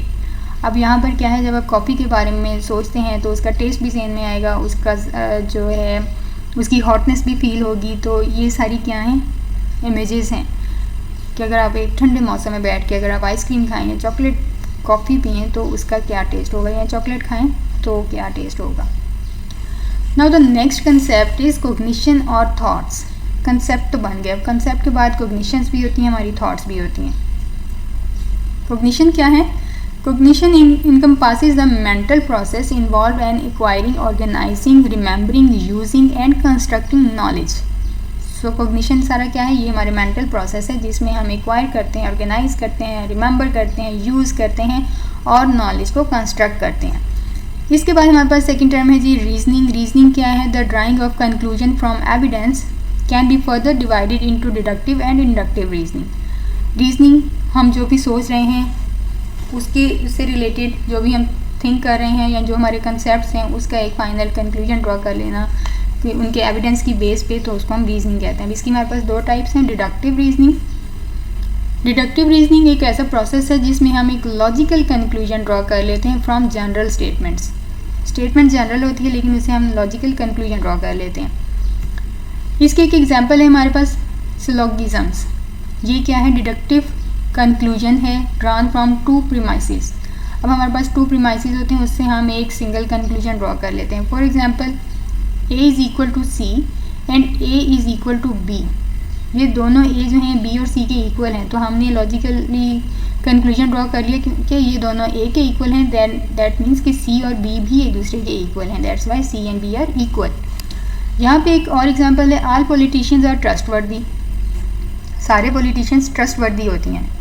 भाई क्यों ट्रस्टवर्दी होते हैं? क्योंकि उसमें जो जेना है वो एक पॉलिटिशियन है। जेना पॉलिटिशियन है तो इसका मतलब ये तो नहीं है कि सारे पॉलिटिशियन ट्रस्टवर्दी होते हैं। तो फिर वो कहते हैं क्योंकि जेना ट्रस्टवर्दी है दैट्स वाई सारे ही जो पॉलिटिशियन हैं वो ट्रस्टवर्दी हैं। तो हमने क्या किया, एक जनरल स्टेटमेंट से हमने एक लॉजिकल कंक्लूजन निकाला कि क्यों कह रहे हैं कि सारे ही लोग अच्छे होते हैं। So the logical conclusion is that Jannat is trustworthy. This is drawn from the general statement that all politicians are trustworthy and that Jannat is politician. In general, statements can be sound. The conclusion follows the premises or unsound and valid. The conclusion is true, Jannat is trustworthy और invalid। अब हम इसकी base पे general statements की base पे हम जो भी कंक्लूजन निकाल रहे हैं इन प्रीमाइसेस को फॉलो करते हुए वो या तो साउंड है या फिर अनसाउंड है। यहाँ पर तो वो वैलिड है या मतलब वो उनकी जो स्टेटमेंट है वो ट्रू है या फिर ट्रू नहीं है, इनवैलिड है। तो हमारे ये जो लॉजिकल कंक्लूजन्स होते हैं ना, ये हमेशा ठीक नहीं होते हैं कि अगर एक बंदा ठीक है तो सभी ठीक हैं, ऐसा नहीं होता है। अगर हो सकता है वो वैलिड भी हो लेकिन मोस्टली केसेस में ये इनवैलिड भी होते हैं। हाँ, ये जो स्टेटमेंट है ये थोड़ी अनसाउंड दिख रही है हमें कि इन स्टेटमेंट्स की बेस पे कंक्लूजन निकालना है काफ़ी अनसाउंड है, लेकिन ये समटाइम्स वैलिड भी होता है। लेकिन ज़्यादातर इनवैलिड कंक्लूजन्स भी ड्रॉ हो जाते हैं डिडक्टिव रीजनिंग के through. The next one is inductive reasoning. Inductive reasoning क्या है? That is a process of drawing general inferences from specific observations. अब हमारे पास स्पेसिफिक ऑब्जर्वेशंस हैं, उसकी बेस पे हम एक जनरल कंक्लूजन ड्रॉ कर लेते हैं। फॉर एग्जाम्पल हम ये नोटिस करते हैं कि everybody on the football team seems to be a good student. कि ये जितने भी इस फुटबॉल टीम के अंदर जितने भी इस वक्त लोग खेल रहे हैं वो सारे ही बहुत अच्छे स्टूडेंट हैं। You could infer that all people who play football are good students. अब यहाँ पे हमने क्या किया कि ये टीम जिस बनाई गई है वो सारे अच्छे स्टूडेंट्स को मिला के बनाई गई है, दैट्स वाई इस टीम में सारे ही लोग बहुत अच्छे हैं। क्रिकेट टीम है उसमें जितने भी प्लेयर्स हैं या बॉलर्स हैं वो बहुत अच्छे बॉलर्स हैं, इसकी वजह से ये टीम आज जीत जाएगी। सो हमने क्या किया, स्पेसिफिक ऑब्जर्वेशंस के थ्रू हमने जनरल कंक्लूजन ड्रॉ कर लिया। अब ये भी ज़रूरी नहीं है कि अगर हमारी ये इंटरप्रिटेशन है, ये परसेप्शन है कि अगर इस टीम के बॉलर्स बहुत अच्छे हैं, बहुत स्ट्रॉन्ग हैं, तो इसका मतलब ये टीम जीत जाएगी, तो ऐसा भी ज़रूरी नहीं है। नेक्स्ट हमारे पास है प्रॉब्लम्स, यहाँ पे types of problems. Obviously, if a goal is readily attainable, there is not a problem. अगर गोल ऑलरेडी अटेनेबल है तो उसमें तो डेफिनेटली कोई प्रॉब्लम है ही नहीं। लेकिन अगर हमारे पास कोई प्रॉब्लम सॉल्विंग सिचुएशन आ जाती है तो हमें बहुत सारी इंफॉर्मेशन या ऑब्स्टेकल्स को किस तरह से क्लियर करना है, उनको अबूर करना है कि हम वो प्रॉब्लम सॉल्व कर सकें, तो हमें उन प्रॉब्लम्स का पता होना चाहिए कि किस किस तरह की प्रॉब्लम्स आती हैं। सो इससे रिलेटेड बेसिक 3 क्लासेस इंट्रोड्यूस करवाई किसने, जीम ग्रीनो ने 1978 में। उन्होंने बताया कि इसकी बेसिकली 3 बेसिक क्लासेस होती हैं प्रॉब्लम्स की। सबसे पहली क्लास है problem of inducing structure. The person must discover the relation among the parts of the problems. अब जो भी पार्ट्स होते हैं प्रॉब्लम्स के, पहले तो उसको पार्ट्स में डिवाइड करें, उसके बाद देखें कि इन पार्ट्स को हम किस तरह से रिलेट कर सकते हैं कि हमें इसका सोल्यूशन मिल जाए। इसकी एक एग्जांपल है सीरीज़ कंप्लीशन प्रॉब्लम। जैसे कि ये पिक्चर में आपको नज़र आ रहा है, सीरीज़ है आपके पास नंबर्स की, पूछा भी जाता है एग्जाम्स में कि इससे नेक्स्ट नंबर कौन सा होगा। ऑप्शन है, आपने इसमें से करेक्ट ऑप्शन बतानी है, तो that is the series completion problems. And the second one is the analogy problems. So ये दोनों प्रॉब्लम्स किसकी एग्जांपल हैं, problems of inducing structure. So ये एनालॉगी प्रॉब्लम्स कुछ इस तरह की होती हैं, आपके पास पिक्चर्स दी हुई होती हैं कि ये 3 पिक्चर्स हैं, तो चौथी पिक्चर कैसी होगी, जो इसके पैरेलल हो, पहली 2 के जो नेक्स्ट 2 हैं वो इसके पैरेलल हो। नीचे आपके पास ऑप्शंस हैं कि जी कौन सी नेक्स्ट फिगर होनी चाहिए, तो आप उसको आइडेंटिफाई करें। सो ये क्या है, एनालॉगी प्रॉब्लम। इसके बाद नेक्स्ट हमारे पास सेकंड प्रॉब्लम है, वो है प्रॉब्लम ऑफ अरेंजमेंट। चीज़ों को अब यहाँ पे आपने अरेंज करना है। The person must arrange the parts in way that satisfies some criteria, कि हमने अब चीज़ों को कुछ इस तरह से अरेंज करना है कि हम उसके कुछ क्राइटेरिया को सेटिस्फाई कर सकें। अब इसमें हमारे पास एक एग्जांपल है string problem and the second is anagrams. ये दोनों इस क्लास में फिट आती हैं। स्ट्रिंग प्रॉब्लम में क्या है कि एक रूफ है, सीलिंग के साथ 2 रस्से लटक रहे हैं, आपने उनको एट अ टाइम पकड़ना है दोनों को और उनको आपस में बांध देना है। So that is a string problem, कि आप एक इस तरह की सिचुएशन को कैसे हैंडल करते हैं, एट अ टाइम 2 चीज़ों को कैसे हैंडल करते हैं। And the next thing is anagrams, कि एक लफ्ज़ है, आप उसमें से डिफरेंट वर्ड्स को किस तरह से निकालते हैं। फॉर एग्जांपल एनाग्राम्स में हमारे पास रेस है, रेस से एक और वर्ड भी बनता है, अगर हम इन लेटर्स को रीऑर्डर कर दें तो केयर बन जाता है। इसी तरह पार्ट को रीऑर्डर करें तो ट्रैप, हार्ट को रीऑर्डर करें तो अर्थ, नी को रीऑर्डर करें तो कीन। तो इस तरह के बहुत सारे वर्ड्स हैं जिनको हम एनाग्राम्स कहते हैं, कि अगर हम उनके लेटर्स को रीस्ट्रक्चर या रीऑर्डर करें तो हमारे पास जो प्रॉब्लम है उसका सलूशन निकल आता है। तो प्रॉब्लम्स कुछ इस तरह की भी होती हैं कि हमें इन दोनों मेथड्स को फॉलो करना पड़ता है। Then the next one is problems of transformation. अब यहाँ पर क्या है कि हमने कुछ चीज़ें हैं उसको सीक्वेंस में ट्रांसफॉर्म करना होता है। अब इसमें हमारे पे कुछ स्पेसिफिक गोल्स होते हैं कि हम उस गोल को अचीव कर सकें, लेकिन चीज़ों को ट्रांसफॉर्म करना होता है। सबसे पहले एग्जांपल है इसमें हमारे पास water jar problem and the second one is hobbit and orcs problem. So ये किसकी एग्जांपल्स हैं, ट्रांसफॉर्मेशन प्रॉब्लम्स की। वाटर जार प्रॉब्लम को हम देखते हैं कि यहाँ पे हमारे पास एक 12 लीटर का जग है जिसमें पानी है। अब हमारे पास 2 और जग हैं जो हैं 8 लीटर के और 5 लीटर के, लेकिन इसके ऊपर किसी तरह का कोई निशान मेजरमेंट नहीं दी हुई कि कहाँ पे कितने लीटर पूरा होता है। अब आपको करना क्या है कि इस 12 लीटर में से इतना पानी आपने निकालना है कि इसके अंदर एग्जैक्टली 6 लीटर बाकी रह जाए और 6 लीटर आपको यहाँ से दूसरे जग्स में स्प्लिट करना है। तो ये अब आप कैसे करेंगे, इसका सोल्यूशन निकालना है। So that is the problem of transformation. ये तो सिंपल एग्जांपल्स हैं, हमारी डेली लाइफ में मुख्तलिफ़ किस्म की प्रॉब्लम्स हमें फेस करनी पड़ती हैं जो इन्हीं 3 कैटेगरीज में कहीं ना कहीं लाई कर रही होती हैं, और हम इसके थ्रू अगर हम ये प्रॉब्लम्स सॉर्ट आउट करना सीख लें तो हम उनको भी कर ही लेंगे। सो that is the artificial intelligence basically, कि अगर हम इन प्रॉब्लम्स को करना सीख जाएँ तो फिर हम अपनी रियल लाइफ की प्रॉब्लम्स को भी हैंडल कर सकते हैं। सो यहाँ पे है the hops and orcs problem. इसमें हमारे पास क्या है, एक दरिया है, हॉबिट्स हैं, ऑक्स हैं और बोट है। इसका कुछ अब सोल्यूशन है, रूल है कि हमारे पास 3 हॉबिट्स हैं, 3 ऑक्स हैं और एक रिवर बैंक है हमारे पास। और अब यहाँ पे आपने फिगर आउट करना है कि आप किस तरह से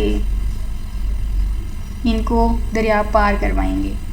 सो अब इसमें कुछ पॉसिबल मूव्स हैं जो कि हम इस प्रॉब्लम को सॉल्व आउट करने में हम उनको यूज़ कर सकते हैं। सो ये हम अक्सर पूछते हैं पहेली में, एक बकरी है, एक शेर है और घास है और आदमी है, वो उसको पहले लेके जाए कि बकरी घास ना खाए। अगर वो खुद घास को ले गया तो शेर बकरी को खा जाएगा, लाइक दैट ना। सो ये कुछ उस तरह की सॉल्यूशंस हैं। अब यहाँ पे ये जितनी भी हमें क्लासेस दी हुई हैं, ज़रूरी नहीं है कि हमारी एक प्रॉब्लम किसी एक क्लास के अंदर जाके फिट हो जाए, क्योंकि बहुत सारी प्रॉब्लम्स ऐसी भी होती हैं जो सिर्फ एक कैटेगरी के अंदर फिट नहीं होती। तो उसको हम डिफरेंट वैराइटीज़ और डिफरेंट सिस्टम्स को यूज़ करके, डिफरेंट नॉलेज को यूज़ करके, इन डिफरेंट प्रॉब्लम्स जो हमारी क्लासेस हैं इन सब को ही यूज़ करके हम एक एवरीडे प्रॉब्लम का सलूशन निकाल रहे होते हैं। अब हमारे पास नेक्स्ट है प्रॉब्लम सॉल्विंग स्ट्रेटजीज़। प्रॉब्लम्स तो आ गई, अब उनको सॉल्व कैसे करें। So problem solving refers to active effort to discover that must be done to achieve a goal that is not readily attainable. So that is the problem solving. Problem solving क्या है कि discover करना, effort करना actively और एक problem का solution निकाल लेना जो कि ऑलरेडी हमारे पास अवेलेबल नहीं है। अब इसमें हमारे पास डिफरेंट अप्रोचेस हैं प्रॉब्लम सॉल्विंग की। इसमें हमारे पास आ जाता है trial and error method, algorithms, heuristics and insight. Trial and error में क्या होता है, ये बहुत ही लेस सोफिस्टिकेटेड टाइप है प्रॉब्लम सॉल्विंग अप्रोच की, जिसमें डिफरेंट सॉल्यूशंस हम ट्राई करते हैं जब तक हमें एक सही वाला तरीका ना मिल जाए। सो ये वाली जो है problem solving is usually only effective when there are relatively few possible solutions. So ये ट्रायल एंड एरर हम तभी कर सकते हैं जब थोड़े से पॉसिबल सॉल्यूशंस हों, तभी हम ट्रायल एंड एरर के थ्रू जा सकते हैं और उसमें से जो अच्छा फिट हो जाएगा वो ठीक हो जाएगा। इसके एग्जाम्पल है, if you were taking a multiple choice math test and were trying to find the solution to an equation. अब एक मैथ का क्वेश्चन है, आप उसके सोल्यूशन फाइंड आउट करना चाहते हैं, ठीक है, सीरीज टाइप भी क्वेश्चन आपको दिया हुआ है या प्लस एंड माइनस का कोई क्वेश्चन दिया हुआ है, तो उसमें जितनी आंसर्स हैं ना उनको हम डिफरेंट इक्वेशंस लगा के देखते हैं कि इनमें से कौन सा आंसर है जो इस इक्वेशन में आ जाता है। तो हम उस आंसर को डिफरेंट इक्वेशंस के साथ हम उसको चेक करते हैं, तो जिस इक्वेशन के साथ वो वाला आंसर आ जाए हम उस पर ओके कर देते हैं। सो ये ट्रायल एंड एरर हो गया। The next is algorithms. ये है कि हम किसी भी प्रॉब्लम को सॉल्व करने के लिए हम हर पॉसिबल सोल्यूशन को ढूंढें। An algorithm is a rule that guarantees the right solution by using a formula or other foolproof method. यहाँ पे हमारे पास क्या है कि एक फुल प्रूफ मेथड होता है कि अगर हम इस मेथड को यूज़ करेंगे या इस फार्मूला को यूज़ करेंगे तो हमें इसका आंसर मिल जाएगा। फॉर एग्जांपल, अगर किसी बैग को लॉक लग गया है और उसको पासवर्ड लगा हुआ है और वो 2 डिजिट नंबर है, तो हम उसको ईज़िली उनके कॉम्बिनेशन बना के हम एक 2 लेटर्स का कॉम्बिनेशन बना के हम ईज़िली पासवर्ड को आइडेंटिफाई कर लेंगे।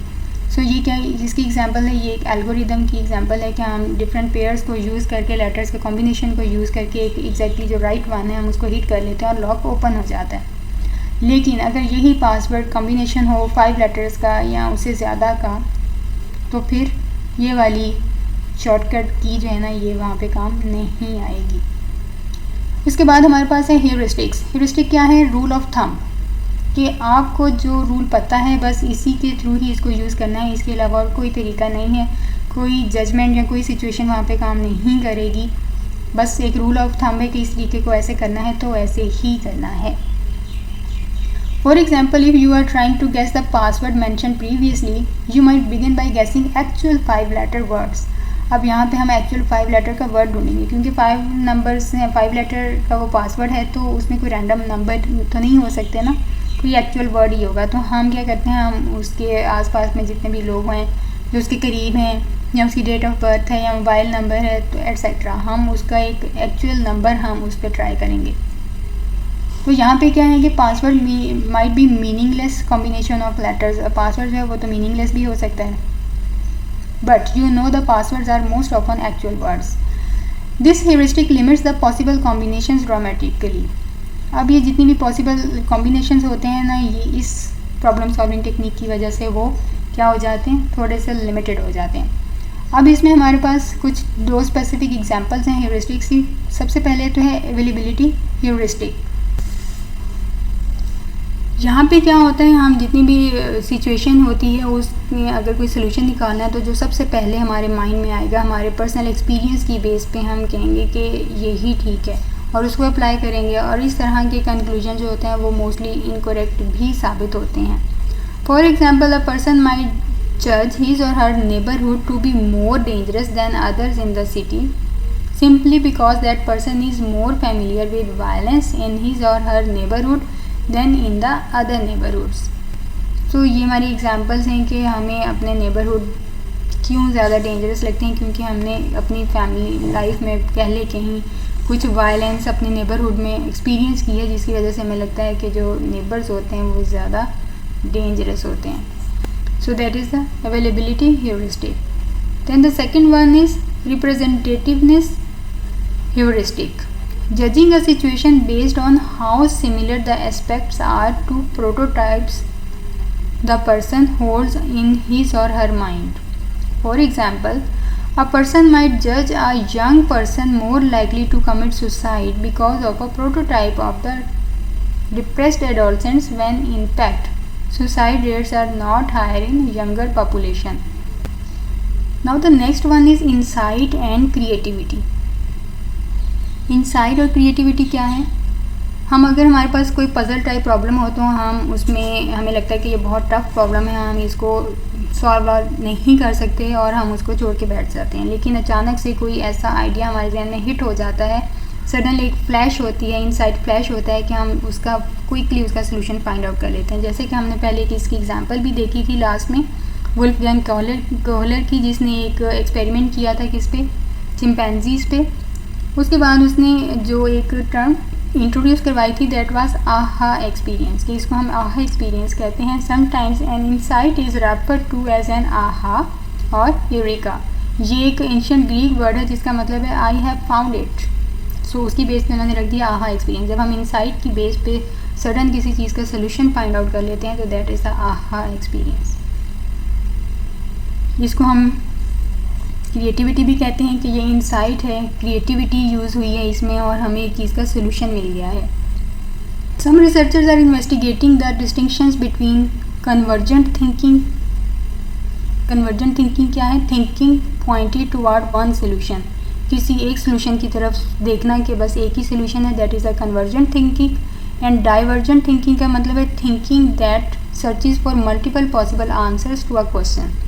एक क्वेश्चन है उसके मल्टीपल आंसर्स यहाँ पे ठीक हो सकते हैं, so that is the divergent thinking. तो दो तरह की, जब हम कोई चीज़ को सोच रहे होते हैं, प्रॉब्लम सोच रहे होते हैं, तो हमारे जहन में दो तरह की थॉट्स चल रही होती हैं, कन्वर्जेंट या डाइवर्जेंट, कि यहाँ तो इसका यही एक सोल्यूशन है, या फिर हम दो पॉसिबिलिटीज़ दे देते हैं कि इनमें से कोई भी दो, कोई ये दो हैं, इनमें से कोई एक हो सकती है।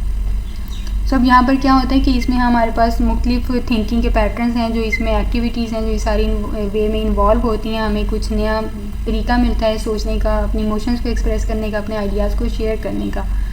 सो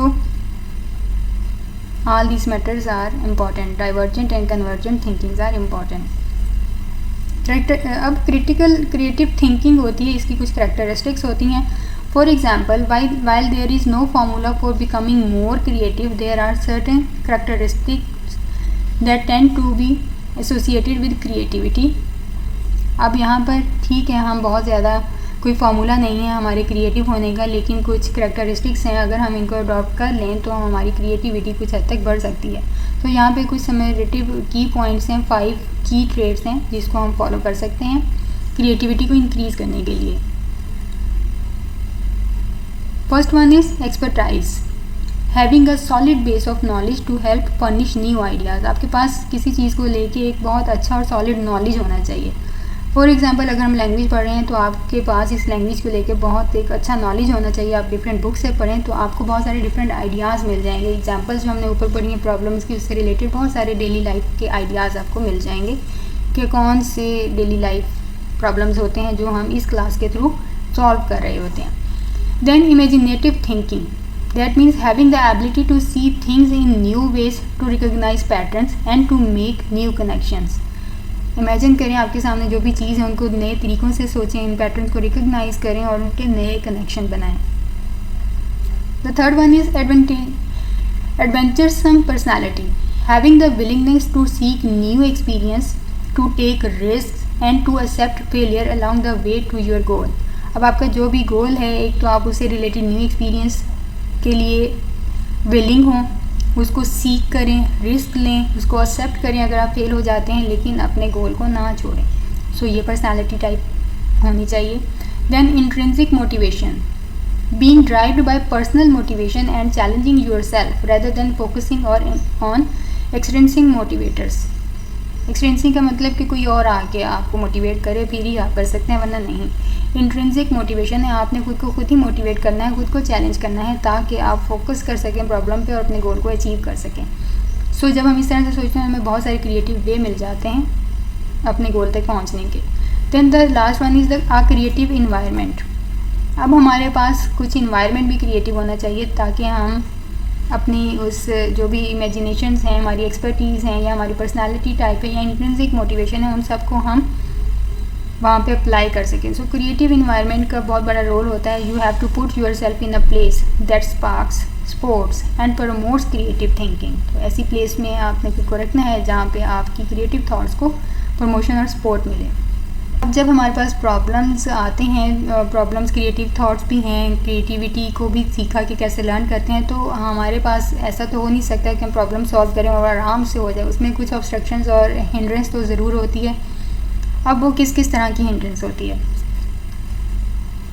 हम ह्यूरिस्टिक्स को यूज़ करते हैं जो कि हमने ऊपर पढ़ा. बेसिकली वो हेल्पफुल होते हैं, लेकिन ये कुछ स्पेसिफिक प्रॉब्लम्स जो जजमेंट में होते हैं उसको भी लीड कर रहे होते हैं. कौन? Heuristics. For example, overconfidence. Overconfidence is our tendency to overestimate how accurate our judgments are. हम अपने पॉइंट ऑफ व्यू को लेके ओवर कॉन्फिडेंस हो जाते हैं और हम ओवर एस्टिमेट कर देते हैं एक्चुअल जजमेंट को. How confident we are is a judgement is not a good indicator of whether or not we are right. अब ये कॉन्फिडेंट होना इस बात की निशानी बिल्कुल नहीं है कि हम जो भी जज कर रहे हैं वो बिल्कुल सही है या गलत है. So in studies, most people will report extreme confidence in a judgment that turns out to be wrong in a significant number of cases. अब इससे रिलेटेड जो टू कंसेप्ट्स हैं closely related to overconfidence are bias belief and the second one is bias perseverance. अब ये bias belief क्या है? Bias belief occurs when we make illogical conclusion in order to confirm our pre existing beliefs. हमारे पास पहले से beliefs exist करते हैं, हम उसको कंफर्म करने के लिए इलॉजिकल कंक्लूजन्स निकाल लेते हैं. दैट इज़ द बिलीफ बाइस. आप अपने बिलीफ को लेकर बाइस हो गए हैं, कंक्लूजन आप इलॉजिकल निकालेंगे हालांकि कंक्लूजन कुछ और निकल रहा होगा. सो आप अपने जस्ट बिलीफ को प्रूव करने के लिए, कंफर्म करने के लिए आप इलॉजिकल कंक्लूजन्स ड्रॉ कर लेते हैं. The second one is belief perseverance. इसमें क्या है? Our tendency to maintain a belief even after the evidence we use to form the beliefs is contradicted. अब यहाँ पे क्या है कि हम अपने बिलीफ को मेंटेन रखते हैं हालांकि हमें उसके ख़िलाफ़ एविडेंस मिल गए हैं कि आपका जो बिलीफ है ये रॉन्ग है, लेकिन फिर भी हम अपने बिलीफ पर डटे रहते हैं. So that is belief perseverance, कि हम अपने बिलीफ से नहीं हटने वाले. Evidence is wrong, our belief is not wrong. So all these concepts demonstrate that humans are generally more confident in our beliefs than we should be, and we often stick with our beliefs even when presented with evidence that disproves them. इसके बाद हमारे पास एक और common mistake होती है problem solving में. वो क्या है कि हम प्रॉब्लम को सॉल्व करने की कोशिश कर रहे हैं लेकिन वहाँ पे हम रिजिडिटी शो कर देते हैं. इस रिजिडिटी को हम मेंटल सेट भी कहते हैं. It refers to the tendency to fall into established thought patterns. Thought patterns हैं जो already established हैं, हम उसी पे चलते हैं. एक already एक mental set है, हमने उसी पे चलना है. So that is the rigidity. Most people will use solution or past experiences to solve the novel problems. अब currently कोई problem आपको आया हुआ है लेकिन आप उसको उसी तरह solve कर रहे हैं जिस तरह पहले आप solve कर रहे हैं. So that is called the rigidity और मेंटल सेट, कि आप कुछ न्यू तरीका यूज़ नहीं कर रहे प्रॉब्लम को सॉल्व करने का। अब एक स्पेसिफिक एग्जांपल है रिजिडिटी की, जिसको हम कहते हैं फंक्शनल फिक्सडनेस। फंक्शनल फिक्सडनेस क्या है? ये हमारी इनएबिलिटी है किसी भी एक ऑब्जेक्ट को एक ही तरह से यूज़ करना है, लेकिन उसको हम एक और तरीके से भी यूज़ कर सकते हैं, इसको हम नहीं सोच पाते। So that is the inability to see a new use of for an object. For example, यहाँ पे एक एग्जाम्पल दिए कि एक कार है, वो मड में फंस जाती है और वो उसको धक्का लगा रहे हैं, पुश कर रहे हैं, लेकिन वो कार मड से नहीं निकल रही। तो एक स्टूडेंट वहाँ पे पॉइंट आउट करता है कि कार जैक को हम यूज़ कर सकते हैं कार को इस मड से निकालने के लिए, और हम कुछ प्लैंक्स टायर्स के अंडर भी हम पुट करेंगे तो कार इजीली मड से निकल जाएगी। और लेकिन ज़्यादातर हम सबको यही पता होता है कि जैक को सिर्फ उस वक्त यूज़ किया जाता है when we have to flat a tyre. Not getting a car out of mud, कि हम जैक को मड से निकालने के लिए भी यूज़ कर सकते हैं, ऐसा तो हम नहीं सोच पाते। बिल्कुल इसी तरह जैसे फेस स्टीमर है, फेशियल स्टीम लेते हैं हम, उस स्टीमर से हम उसको सोचते हैं कि ये जस्ट फेस को स्टीम देने के लिए है, लेकिन हम ये नहीं सोचते कि अगर हमें फ्लू हो, नज़ला ज़ुकाम या कोई खांसी है या बुखार है, एनी काइंड ऑफ इलनेस, तो हम इसी स्टीमर को यूज़ करके हम अपनी सांस को बहाल कर सकते हैं। फ्लू में यही होता है ना, सांस नहीं आता, तो हम उस स्टीमर का उस तरह से यूज़ नहीं सोचते। सो दैट इज़ द एक टूल को डिफरेंट तरीके से यूज़ करना नहीं सोचते, तो इसको हम कहते हैं फंक्शनल फिक्सडनेस। एक और प्रॉब्लम है कि हम यहाँ पर कॉमन ट्रैप होता है जो प्रॉब्लम सॉल्विंग में होता है, वो है कि हम प्रॉब्लम को पार्ट्स में डिवाइड नहीं करते। अगर हम प्रॉब्लम को पार्ट्स में डिवाइड करते हैं तो हमें उसका सोल्यूशन इजीली मिल जाता है, जैसे कि हमने ऊपर प्रॉब्लम्स की टाइप्स में भी देखा। जैसे कि अगर कोई प्रॉब्लम सॉल्व करना है तो हम सबसे पहले उसके प्रॉब्लम के सब गोल्स को आइडेंटिफाई करेंगे जो ज़्यादा स्मॉलर हों और मोर मैनेजेबल हों, ताकि हम उस प्रॉब्लम को ईजीली सॉर्ट आउट कर सकें।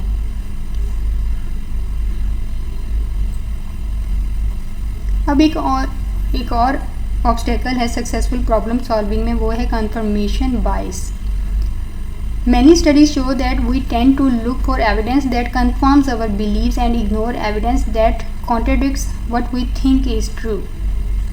अब कंफर्मेशन बाइस में क्या है कि हम ऐसे एविडेंस ढूंढते हैं जो हमारे बिलीव को कंफर्म करें, और ऐसे एविडेंस जो हमारे थॉट पैटर्न के साथ कॉन्ट्राडिक्ट नहीं करते हम उसको इग्नोर कर देते हैं। So that is the confirmation बाइस, कि हमें वही एविडेंस चाहिए जो हमारे बिलीव को कंफर्म करें। ठीक है, हमें क्वेश्चनियर में वही रिस्पॉन्स चाहिए जिससे हमारे रिज़ल्ट सिग्निफिकेंट आ जाएं। सो दैट इज़ द कंफर्मेशन बाइस। इसके बाद हमारे पास एक और प्रॉब्लम सॉल्विंग ऑब्स्टेकल है, दैट इज़ फ्रेमिंग। अब फ्रेमिंग क्या होता है कि जो प्रॉब्लम है हम उसको प्रेजेंट किस तरह से कर रहे हैं। समटाइम्स प्रॉब्लम बहुत छोटा होता है लेकिन हम उसको इतना बड़ा बना के प्रेजेंट करते हैं कि हमें लगता है पता नहीं कितना बड़ा प्रॉब्लम है जो सॉल्व ही नहीं हो सकता। सो फॉर एग्ज़ाम्पल, हम एज अ टीचर भी हम स्टूडेंट को कुछ इस तरह से उनको क्वेश्चन बताते हैं कि उनको लगता है कि पता नहीं क्या है जो आने वाला है पेपर में। अब मैं फॉर एग्ज़ाम्पल स्टूडेंट्स को कह देती हूँ कि मेरे मोस्टली जो स्टूडेंट्स हैं वो इस लॉजिक प्रॉब्लम को सॉल्व कर सकते हैं। सो अब क्या होगा कि क्योंकि ये मैंने एक प्रॉब्लम जो है उसको प्रेजेंट इस तरह से किया है कि बच्चों को लगेगा कि वो बहुत ज़्यादा कॉन्फिडेंट हैं और वो नहीं एक्सपेक्ट करेंगे कि कोई चैलेंज भी हो सकता है उन प्रॉब्लम्स के अंदर, तो वो उसको ईजी पीसी ले लेंगे। हाँ, अगर मैं अपने स्टूडेंट्स को ये कहती हूँ कि almost half of the students in my class never get the answer to this logic puzzle, तो अब क्या होगा, अब वो एक्सपेक्ट करेंगे कि जो हमारे टास्क दिया जाएगा वो मुश्किल हो सकता है, तो वो उसके थ्रू कुछ क्रिएटिविटी कुछ सोचेंगे कि हाँ कुछ मुश्किल हो सकता है, अगर ऐसा हुआ तो हमें कैसा सोचना है। तो अब यहाँ पे दोनों ही तरह, जिस तरह से हम फ्रेमिंग कर रहे हैं, प्रॉब्लम को प्रेजेंट कर रहे हैं, इन बोथ केसेस। अब इन दोनों स्टेटमेंट्स में मैं अपने स्टूडेंट्स को एक्चुअल में क्या बताना चाह रही हूँ कि 50% स्टूडेंट्स ऐसे हैं जो इस लॉजिक प्रॉब्लम को सॉल्व कर सकते हैं, लेकिन मेरा फ्रेम करने का या प्रेजेंट करने का तरीका ऐसा है कि जिससे उनकी एक्सपेक्टेशंस और उनकी पॉसिबिलिटी उस प्रॉब्लम को सॉल्व करने की वो क्या है, चेंज हो गई है। पहले में वो काफ़ी कॉन्फिडेंट हो गए हैं और वो एक्सपेक्ट कर रहे हैं कि इससे ज़्यादा चैलेंजिंग नहीं होगा, दूसरे में वो एक्सपेक्ट कर रहे हैं कि बहुत ज़्यादा चैलेंजिंग होगा। तो हालांकि हम दोनों में ही ये बता रहे हैं कि इतने % स्टूडेंट इसको सॉल्व कर सकते हैं, लेकिन हमारा फ्रेमिंग प्रेजेंटिंग वे डिफरेंट है, जिसकी वजह से प्रॉब्लम्स का जो सोल्यूशन है वो डिफरेंट हो गया। तो हाँ, ये हम पे बहुत ज़्यादा डिपेंड करता है कि हम प्रॉब्लम को किस तरह से प्रेजेंट कर रहे हैं। समटाइम्स हम चीज़ों को बहुत इजी करके बताते हैं और अगर वहाँ पे कोई चैलेंजिंग टास्क आ जाए तो बच्चे कहते हैं कि ये कहाँ से आ गया, मुझे तो इसका कोई आंसर ही नहीं आता। हालांकि अगर वो थोड़ा ज़ोर दे तो उसको फिर समझ में आ जाता है कि हाँ ये तो वही चीज़ है जो मैंने पढ़ी थी, लेकिन बस बताई पूछी मुख्तलिफ तरीके से हुई है इसलिए समझ नहीं आ रही। सो ये एक्सपेक्टेशंस होती हैं हमें एग्ज़ाम्स को लेके। So researchers must be careful about unintentionally framing question in ways that might influence participants in their studies. So इस तरह की हमें फ्रेमिंग क्वेश्चंस की नहीं करनी चाहिए जिससे पार्टिसिपेंट्स की स्टडीज़ जो हैं वो इन्फ्लुएंस हों। ये था हमारा आज का chapter is over. I hope all is clear. If you have any kind of question then you may ask me.